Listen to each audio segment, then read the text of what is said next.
Hello everyone, good morning তোমাদের সবাইকে। কেমন আছো সবাই? আশা করি অনেক ভালো আছো। আজকে সুন্দর সুন্দর ফুল গাছের ভিডিও দিয়েই স্টার্ট করলাম সকালটা। আর দেখো আমাদের বাড়িতে কিন্তু অনেক ধরনের ফুল গাছ আছে, ফুল হয়, তো এগুলো পুজোর জন্য তোলা হয়েছে, তাই ভাবলাম চলো তোমাদের সাথে শেয়ার করি। তারপরে দেখো আমি ফ্রেশ হয়ে চেঞ্জ করে নিয়েছিলাম, এসে ঘরে এসে চুলটা কিন্তু আগে আঁচড়ে নিচ্ছি, বিছানাটাও আমি গুছিয়ে নিয়েছিলাম আগেই, তো চুলটা বেঁধে নিই। তারপরে চলো ওষুধটা খাবো, সকালবেলা যেই ওষুধটা আমার খেতে হয় থাইরয়েডের, তো সেই ওষুধটা আমি খেয়ে নিই চলো। আর এই কয়েকটা দিন ধরে জানো তো প্রচুর হাঁপিয়ে যাচ্ছি, মানে আমি বসে থাকলেও হাঁপাচ্ছি, যদি একবার করে হাঁটি, বিকেলবেলা তো আমি হাঁটি তোমরা জানোই এই প্রেগনেন্সির সময়টা, তো হাঁটাচলা করলে একবার যদি আমি উঠানে ঘুরে আসি তো আমার তাতেই খুব আমি হাঁপিয়ে যাই। এর আগে ডাক্তারবাবু বলছে থাইরয়েড হলে নাকি এরকম হাঁপিয়ে যায়, আবার টেনশান করলে নাকি এই জিনিসটা বেড়ে যায়। তো যাই হোক, টেনশান তো আছেই, সবাই আমাকে মাথা ভর্তি ভর্তি টেনশান দিয়েছে, যে যেভাবে পাচ্ছে কথা শোনাচ্ছে, মানসিক শান্তিটুকুও কেউ আমাকে দিচ্ছে না, অন্তত এই সময়টাতেও।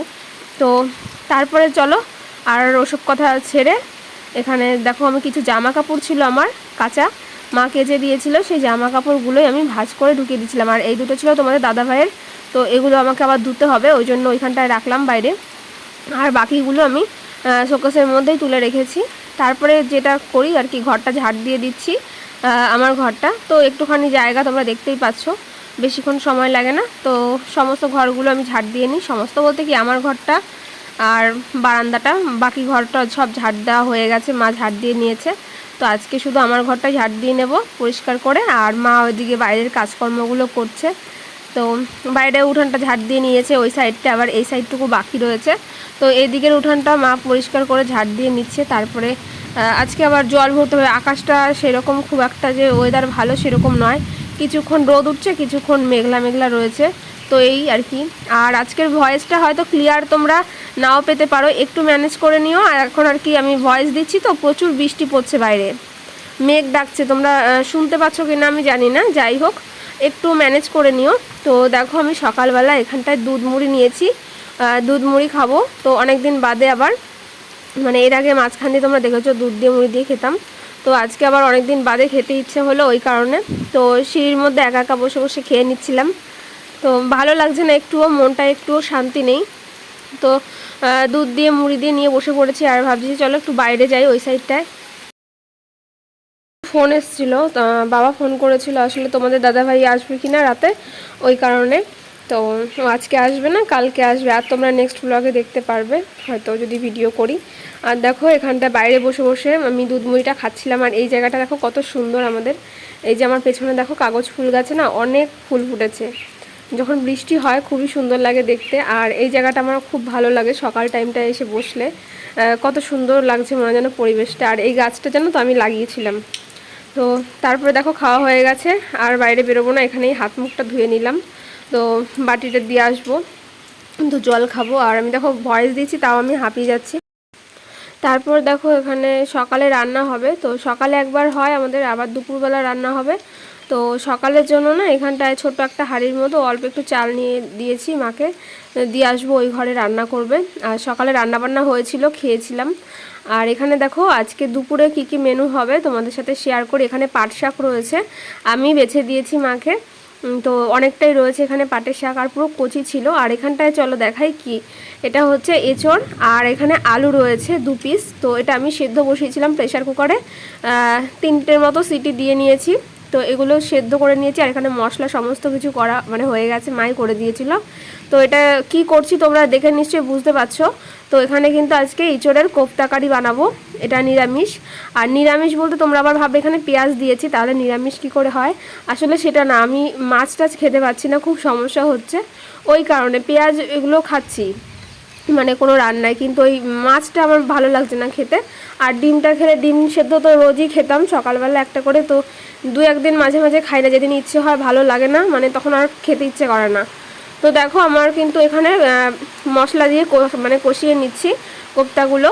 তো তোমার দাদাভাইয়ের জন্য করেছিলাম, কিন্তু তোমার দাদাভাই তো আজকে আসবে না, তো কি আর করা যাবে। আর এখানে দেখো মাছের ঝাল হয়েছিল, মাই রান্না করেছিল, মাছটা আমি আর খাবো না। তো স্নান দান সেরে নিয়েছি, স্নান দান সেরে কিন্তু সোজা ঘরে চলে এসেছি, একটুখানি ক্রিম দিয়ে নেব মুখে, খুবই গরম লাগছে, ক্রিমটা দিলে বেশ একটু মুখটা ঠান্ডা ঠান্ডা লাগে ওই কারণে। তো তারপর চলো তোমাদের সাথে একটা জিনিস শেয়ার করি। দেখো আগের দিন মানে এখান দিয়ে রক্ত নিয়েছিল, ইঞ্জেকশন কি সুচ ফুটিয়েছিল, এত পরিমাণে ব্যথা ছিল কি বলবো। তো মানে যে নিয়েছে না তার হাতটা ভালো না। আমি যেখানে মানে ডক্টর দেখাই কালনাতে, ওখানটায় নিলে অতটা বুঝতে পারি না, কিন্তু এই হসপিটালের এখানটায় নিলে আমার খুব সমস্যা, খুব ব্যথা লাগে। এবার তোমরা বলবে হসপিটালে তাহলে কেন দেখাচ্ছি। হসপিটালে তোমরা জানো যে একটা কার্ড করে রাখতে হয়, এমার্জেন্সি যদি কোনো অসুবিধা হয়ে যায় তাহলে যেন আমি যেতে পারি, ওই কারণে ওখানে কিছু প্রসেস থাকে, ওই জন্য আমি মানে দেখিয়েছিলাম ওখানটায়। তো 2বার দেখিয়েছি, 3বার দেখাতে হয়, 2বার দেখিয়েছি, আর হয়তো যাবো না, ঠিক নেই এখন। আর দেখো বাইরের রোদটা দেখো, তোমাদেরকে একবার দেখালাম, প্রচুর গরম পড়েছে। তারপর চলো দুপুরে খাওয়া দাওয়াটা আজকে একটু পরে করব, আমার খেতে ইচ্ছে করছে না, একটু বাদে খাবো, কিছুক্ষণ বাদে আর কি, খিদে পাইনি এখনও। তো ডাব খাচ্ছিলাম, তো ডাবের জলটা খাওয়া হয়ে গেছে। ডাবটা তো রেগুলারই খাচ্ছি, আর ডাব খেতে ভালো লাগে, যেগুলো একটু মিষ্টি মিষ্টি হয় জলটা সেটা ভালো লাগে, একদম কচি ডাব আমার ভালো লাগে না। তো ডাব খেয়েছিলাম, আর আজকে ডাবটা কি বলবো একটু মানে অনেকটাই শ্বাস হয়ে গেছে।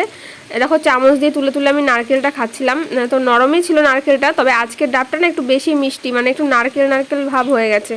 ওপর দিক থেকে দেখলে বোঝা যায়নি, ছোটোই ছিল কিন্তু এরকম। যাই হোক আমার তো খেতে ভালোই লাগে, ওই জন্য আমার কোনো সমস্যা নেই, অসুবিধা হয়নি, তো খেয়ে নিচ্ছিলাম। তো দুপুরবেলা খাওয়া দাওয়া করে একটু শুয়েছিলাম।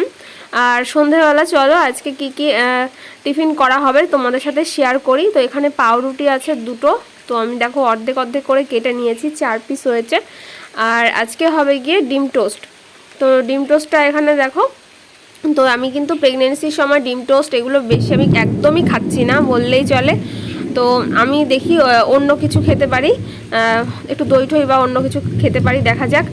এটা এমনি করছিলাম, ইচ্ছে হলো তাই হঠাৎ করে আবার করলামও, তো খাই কিনা ঠিক নেই। এখানে দেখো ডিমটা ফেটিয়ে নিলাম, তো অমলেটের মতো করে তারপরে গিয়ে এর ওপর পাউরুটিটা দিয়ে দেবো। তো আজকে আর মানে বেশি ঝামেলার মধ্যে করবো না, নয়তো ছোটো ছোটো সুন্দরভাবে পিস করে আমি ডুবিয়ে ডুবিয়েই করি তেলের মধ্যে। তো আজকে আর ওরকমভাবে করবো না, এইভাবেই নর্মাল করে নিলাম। আর ডিম পাউরুটি এরকমভাবে খেলে না, একদিন খেয়েছিলাম প্রেগনেন্সির সময়, যখন 3 মাস প্রায় ওরকম সময় আমার খুব গ্যাস হয়ে গেছিলো, তোমাদেরকে আমি এই জিনিসটা শেয়ার করেছিলাম, বমিও হয়েছিল, ওই জন্য আর কি খেতে ভয় লাগে, খাই না বললেই চলে। তো এই দেখো আজকে করেছিলাম, দিয়ে পরে না আর খাইনি, তো ওই কড়াই হয়েছিল আর কি, দিয়ে মাকে দিয়ে দিয়েছিলাম আর বাবাকে দিয়েছি, আমি আর খাইনি, একটুখানিও মুখে দিইনি, আমি অন্য কিছু খেয়েছি। মানে দই টই দিয়ে একটু মুড়ি টুড়ি খেলে আমার বেশ ভালো লাগে, তাতে কিন্তু আমার কোনো সমস্যা হয় না।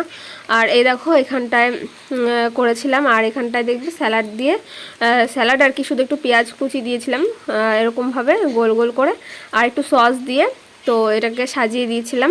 তো এই ছিল আজকে সন্ধেবেলার টিফিন। তারপরে তো যাই হোক রাতে আবার খাওয়া দাওয়া করে নিয়েছিলাম, আর রাতে আজকে ওই দুপুরে যা রান্না হয়েছিল সেটা দিয়েই খেয়েছিলাম।